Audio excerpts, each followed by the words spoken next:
Hi everyone, my name is Brianna Wilson and I'm here today to talk to you about animal obesity. I have been a pet owner for over 13 years and my stepdad is also a pet owner hoping to own his own farm one day. Altogether we have had three dogs, one being a Shih Tzu and a purebred Pit Bull mix. Then we have had a purebred Pit Bull completely and a police dog. All of them dogs are different ages, different size, and even different breeds, as stated before. But animal obesity can be a huge risk to any of them and all of them. We also own turtles, rabbits, and tadpoles, in which any kind any kind of overfeeding or not being on top of their health and how you're feeding them, what you're feeding them, their exercise regimen can put them in the risk to be obese as an animal. Animal obesity is a real crisis, and even though the pet turns into the patient, it should still be taken seriously. Animal obesity is caused by, or is a condition that can be caused by excessive body fat that has developed to the point that health is diversely affected. It can be caused or brought on by lack of exercise, poor diet, and overfeeding by owner. It's important to be responsible with all and any pets that you own. There's a nonprofit group called the RSPCA. It's the Royal Society for the Prevention of Animal Cruelty. Animal obesity can be considered animal cruelty. Lack of overseeing your pet, taking care of your pet, making sure your pet is in top health can be a type of cruelty. And we wouldn't want to cross that line as any pet owner.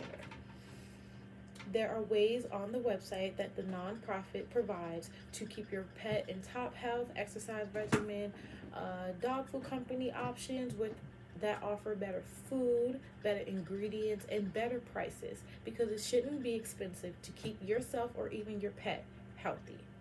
It also gives you a list of do's and don'ts to keep your dog out of animal obesity limits. There's a chart called a B9 chart. It's a B9 weigh-in, and it's a chart on a mathematical system used to describe and to weigh your pet and to see if their weight is over the natural weight limit for their age, their breed, and their body fat.